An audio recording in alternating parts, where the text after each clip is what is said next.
நம்முடைய ஆண்டவரும் இரட்சகரும் கர்த்தரும் ஆகிய இயேசு கிறிஸ்துவின் நாமத்தினாலே இந்த காலை வேளையில உங்களுக்கு வாழ்த்துதலையும் வணக்கத்தையும் ஸ்தோத்திரங்களையும் கூறிக்கொள்ளுகிறேன்.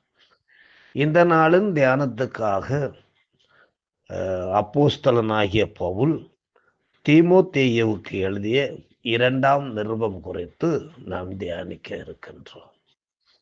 பவுல் இந்த 2ஆம் தீமோத்தேயுவிலே தீமோத்தேயுவை குறித்து அவர் சொல்லும் பொழுது, பிரியமுள்ள குமாரனாகிய தீமோத்தேயுவுக்கு எழுதுகிறதாவது என்று சொல்லுகிறார்.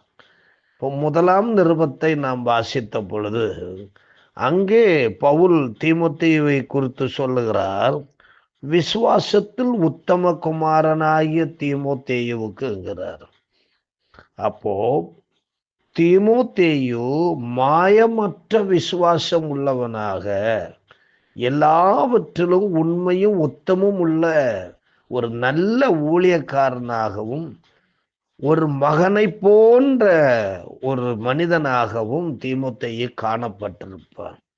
இந்த நிருபத்திலையும் அவர் சொல்லுகிறார், பிரியமுள்ள குமாரன் என்று சொல்லுகிறார்.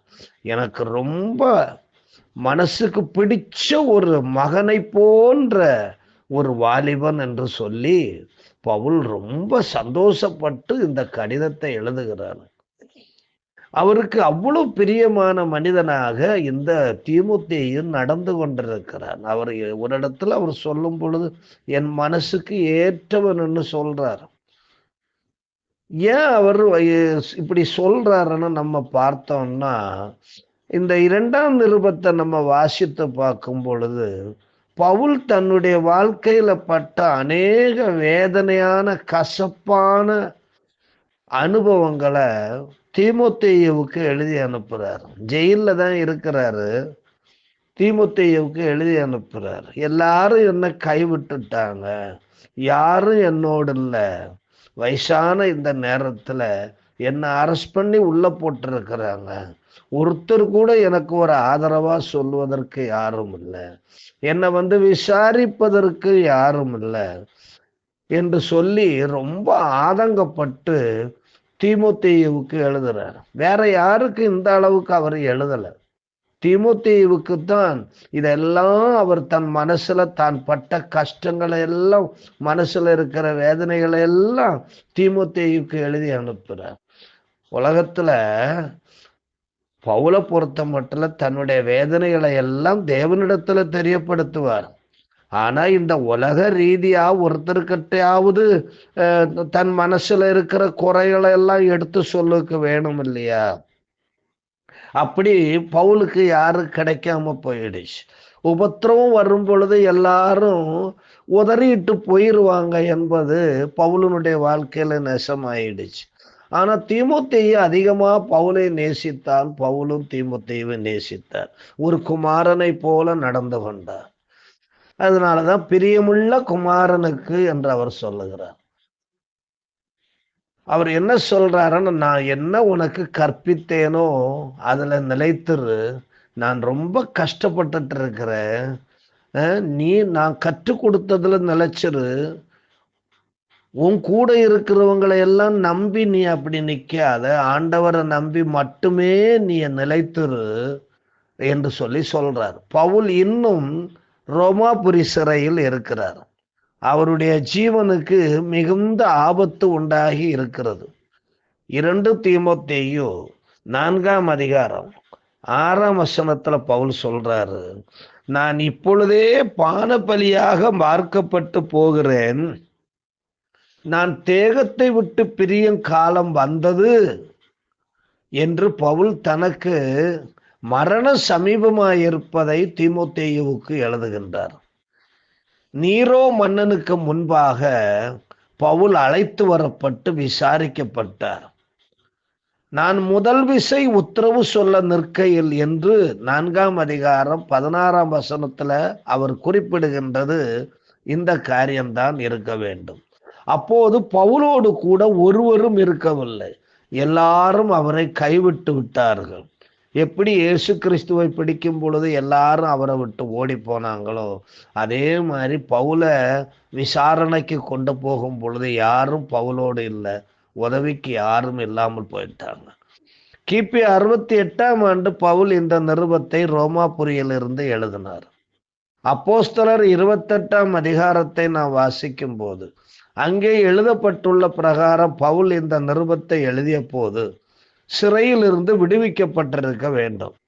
ஏறக்குறைய 5 அல்லது 6 வருஷங்கள் பவுல் கிழக்கு திசையில் பிரயாணம் செய்து மக்கத்தோனியா, ஆசியா ஆகிய நாடுகளுக்கு ஊழியத்துக்கு சென்றார்.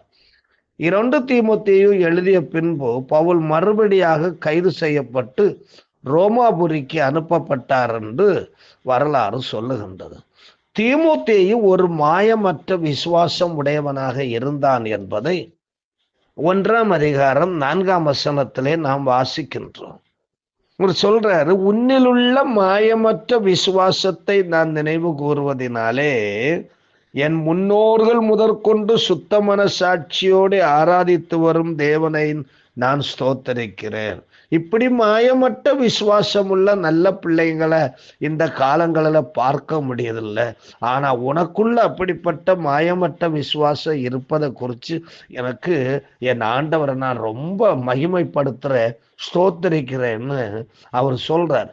இந்த விசுவாசம் எப்பா உனக்கு 3ஆம் தலைமுறையாக்கும். உன் பாட்டிக்கிட்ட இந்த விசுவாசம் இருந்துச்சு, உன் அம்மாவுக்கிட்ட இந்த விசுவாசம் இருந்துச்சு, நீ 3ஆம் தலைமுறை, உனக்குள்ளேயும் அதே விசுவாசம் அப்படியே இருக்கு. உன் பாட்டிக்கிட்ட இருந்த அதே விசுவாசம் உங்ககிட்டயும் இருக்குது. அதுதான் உன்னை குறித்து நான் ஆண்டவருக்கு ரொம்ப நன்றி சொல்லுகிறேன். இந்த மாயமற்ற விசுவாசமே பவுல் தீமோத்தேயுவை தன் பிரியமுள்ள குமாரன் என்று சொல்லும்படியாக வைத்தது. அன்பான தேவனுடைய பிள்ளைகளே, நம்முடைய மாயமற்ற விசுவாசம் நமக்குள்ள ஆழமா வேரூண்டி இருக்குமானா எவ்வளவு நன்றா இருக்கும். நம்முடைய முன்னோர்கள், நம்முடைய பெற்றோர் கொண்டிருக்கிற விசுவாசத்தை இன்னைக்கு இருக்கிற வாலிப பிள்ளைகள் அப்படியே பிடித்து போனால் எவ்வளவு நன்றாக இருக்கும். தீமோத்தேயு பவுலினால் அபிஷேகம் பண்ணப்பட்டு அனல் மூட்டப்பட்டவனாக காணப்பட்டான் என்று 1 வாசிக்கிறோம். இது நிமித்தமாக நான் உன்மேல் என் கைகளை வைத்ததினால் உனக்கு உண்டான தேவ வரத்தை நீ அனல் மூட்டி எழுப்பி விடும்படி உனக்கு நினைப்பூட்டுகிறேன் என்று சொல்லுகிறார். இந்த ஆவியின் அனல் தீமோத்தேயுவை ஒரு பலமுள்ள, ஒரு வெற்றியுள்ள ஊழியக்காரனாக நிலைநிறுத்தியது. அப்ப தேவ ஆவியானவருடைய பலம் ஒரு மனிதனுக்குள்ள இருக்கும் பொழுதுதான் வெற்றிகரமான பணியை செய்ய முடியும். சோதனைகளையும் வேதனைகளையும் துன்பங்களையும் ஒழுக்கக்கேடானவர்களையும் எதிர்மறையாய் பேசுகிறவர்களை எல்லாம் ஜெயித்து ஒரே நிலையில நின்று தேவனுக்கு சாட்சியாக நிற்க முடியும். பவுல் தீமோத்தேயுவிடம் ஒரு நற்பொருளை ஒப்புவித்திருந்தார் என்று 14 அவர் சொல்லுகிறார். உன்னிடத்தில் ஒப்புவிக்கப்பட்ட அந்த நற்பொருளை நமக்குள்ளே வாசம் பண்ணுகிற பரிசுத்த ஆவியினாலே காத்துக்கொள்ளுன்னு சொல்றார். அந்த நற்பொருள் ஒருவேளை அபிஷேகமாயிருக்கலாம், வரங்களாயிருக்கலாம், அல்லது ஆண்டவருடைய வார்த்தைகளாக இருக்கலாம், அப்போஸ்தலருடைய உபதேசங்களாக இருக்கலாம்.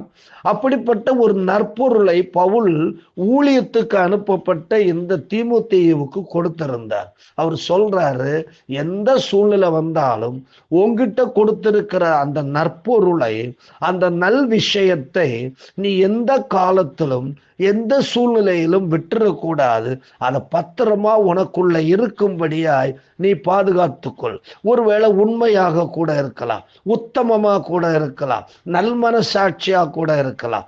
நமக்கும் அப்படிதான். ரட்சிக்கப்பட்ட பொழுது கர்த்தர் நமக்குள்ளே தந்திருக்கிற அந்த நற்பொருளை கடைசி நிமிடம் வரையிலும் நாம் காத்து கொள்வதுதான் நமக்கு நல்லது. அடுத்து சொல்றாரு, நான் கற்பித்தவைகளை நல்ல மனுஷங்களுக்கு கற்றுக்கொடு. ஒழுக்கம் இல்லாதவங்களுக்கெல்லாம் கற்றுக் கொடுக்காத. அவங்க திருப்பி உங்ககிட்ட கத்துக்கொண்டு ஒன்ன பீறி போடுவாங்க. அதனால நல்ல மனுஷங்களுக்கு நீ அவைகளை கத்துக்கொடு என்று 2 வரையிலும் சொல்றார். எப்பா, ஆதலால் என் குமாரனே, நீ கிறிஸ்து இயேசுவில் உள்ள கிருபையில் பலப்படு. அநேக சாட்சிகளுக்கு முன்பாக நீ என்னிடத்தில் கேட்டவைகளை மற்றவர்களுக்கு போதிக்கத்தக்க உண்மையுள்ள மனுஷங்களுக்கிடத்துல ஒப்புவி. நீயும் கிறிஸ்துவுக்கு நல்ல போர் சேவகனாய் தீங்கு அனுபவி என்று சொல்றார். அப்ப பாருங்க, இன்னும் 3ஆம் அதிகாரம் 15ஆம் வசனத்துல சொல்றாரு,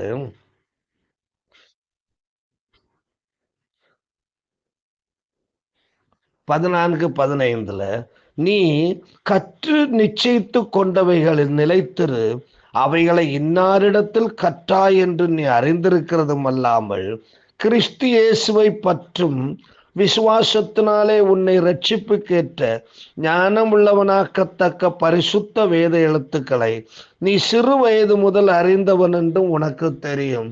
ஆகையினால அதை நல்ல மனுஷங்களிடத்துல நீ ஒப்புவி என்று அவர் சொல்லுகிறார்.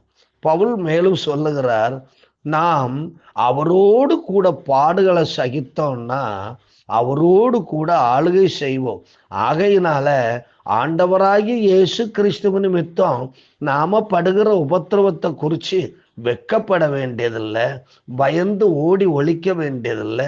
நாம் இன்னைக்கு எவ்வளவு பாடுகளை அனுபவிக்கிறோமோ அவ்வளவாய் அவரோடு கூட ஆளுகை செய்வோம் என்று 2ஆம் அதிகாரம் 11-13 வரையிலும் சொல்றார். இந்த வார்த்தை உண்மையுள்ளது என்னவெனில், நாம் அவரோட கூட மரித்தோமானால் அவரோட கூட பிழைத்தும் இருப்போம். அவரோட கூட பாடுகளை சகித்தோமானால் அவரோடு கூட ஆளுகையும் செய்வோம். நாம் அவரை மறுதலித்தால் அவரும் நம்மை மறுதலிப்பார். நாம் உண்மையில்லாதவர்களாய் இருந்தாலும் அவர் உண்மையுள்ளவராய் இருக்கிறார். அவர் தம்மை தாம் மறுதலிக்க மாட்டார் என்று அழகாக சொல்லுகிறார். அது மட்டுமல்ல, நீ சத்தியத்தை குறித்து ரொம்ப கவனமா இருக்கணும். நிறைய பொய்யர்கள் உலாவுகிறாங்க.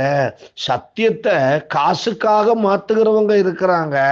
இச்சையை கலந்து கொடுக்கிறவங்க இருக்கிறாங்க. அவங்க மத்தியில சத்தியத்தை குறித்து ரொம்ப கவனமாயிருன்னு 15-19 வரை உள்ள வசனங்களிலும் சொல்றார். நீ வெட்கப்படாத ஊழியக்காரனாயும் சத்திய வசனத்தை நிதானமாய் பகுத்து போதிக்கிறவனாயும் உன்னை தேவனுக்கு முன்பாக உத்தமனாக நிறுத்தும்படி ஜாக்கிரதையாயிரு. சீர்கேடான வீண் பேச்சுகளுக்கு விலகியிரு. அவைகளால் அவர்கள் அதிக அவபக்தி உள்ளவர்கள் ஆவார்கள். அவர்களுடைய வார்த்தை அரிப்பிளவையைப் போல படரும். இமனேயும் பிலேத்தும் அப்படிப்பட்டவர்கள். அவர்கள் சத்தியத்தை விட்டு விலகி உயிர்த்தெழுதல் நடந்தாயிற்றென்று சொல்லி சிலருடைய விசுவாசத்தை கவிழ்த்து போடுகிறார்கள். ஆகிலும் தேவனுடைய உறுதியான அஸ்திபாரம் நிலைத்திருக்கிறது. கர்த்தர் தம்முடையவர்களை அறிவார் என்று அழகாக சொல்லுகிறார். மட்டுமல்ல, இச்சையுள்ளவர்களோடு கலவாது நற்குணமுள்ளவர்களோடு பழகு என்று 2ஆம் அதிகாரம் 22ஆம் வசனத்துல சொல்றார். அன்றியும் பாலியத்துக்குரிய இச்சைகளுக்கு நீ விலகி ஓடி, உன் வாலிப வயசுலயே நீ உன் இள வயசின் பாவங்களை விட்டு நீ விலகி ஓடி சுத்த இருதயத்தோட கர்த்தரை தொழுது கொள்ளுகிறவர்களுடனே நீதியையும் விசுவாசத்தையும் அன்பையும் சமாதானத்தையும் அடையும்படி நாடு. மனசுக்கேற்ற நண்பர்கள் அல்ல, தேவனுக்கேற்ற நண்பர்களை வச்சுக்கோ. உன் மனசுக்கேற்ற நண்பர்களை வச்சா அவங்க உன்னை விசுவாசத்தை விட்டு வழுகி போக வச்சிருவாங்க. தேவனுக்கேற்ற நண்பர்களை நீ வைத்திருப்பேன்னா நீ விசுவாசத்துல வளரலாம் என்று சொல்லுகிறார். 3ஆம் அதிகாரத்துல நாம் போகும் பொழுது அவர் கடைசி காலம் ஆபத்தான ஒரு காலம் ஆகையினால எச்சரிக்கையாயிருன்னு பவுல் தீமோத்தேயுவுக்கு எழுதுகிறார். 3ஆம் அதிகாரம் 1-13 வரையிலும் வாசிக்கும் பொழுது தெரியுது. மட்டுமல்ல, நீ போதிக்கும் எழுத்தேடுகள் எல்லாம் தேவாவியினால் எழுதப்பட்டவைகள் ஆனதுனால அவைகளை முறையாக நீ மற்றவங்களுக்கு போதிக்கணும். 3ஆம் அதிகாரம் 16-17 வாசிக்கிறோம். வேத வாக்கியங்கள் எல்லாம் தேவாவியினால் அருளப்பட்டிருக்கிறது. தேவனுடைய மனுஷன் தேறினவனாகவும் எந்த நற்கிரியை செய்ய தகுதி உள்ளவனாகவும் இருக்கும்படியாக அவைகள் உபதேசத்துக்கும் கடிந்து கொள்ளுதலுக்கும் சீர்திருத்தலுக்கும் நீதியை படிப்பிக்குதலுக்கும் பிரயோஜனம் உள்ளவைகளாயிருக்கிறது. ஆண்டவர் கொடுத்திருக்கின்ற வார்த்தைகள் எல்லாம் நம்மை கட்டி எழுப்புகிறதா இருக்கிறது. வெட்டி தள்ளுகிறவைகளாக அல்ல. ஆகையினால் அவர் இந்த 4ஆம் அதிகாரம் 5ஆம் வசனத்தை சொல்றாரு, நீயோ எல்லாற்றிலும் மனத்தெளிவுள்ளவனாயிரு, தீங்கு அனுபவி, சுவிசேஷனுடைய வேலை செய், உன் ஊழியத்தை நிறைவேற்று.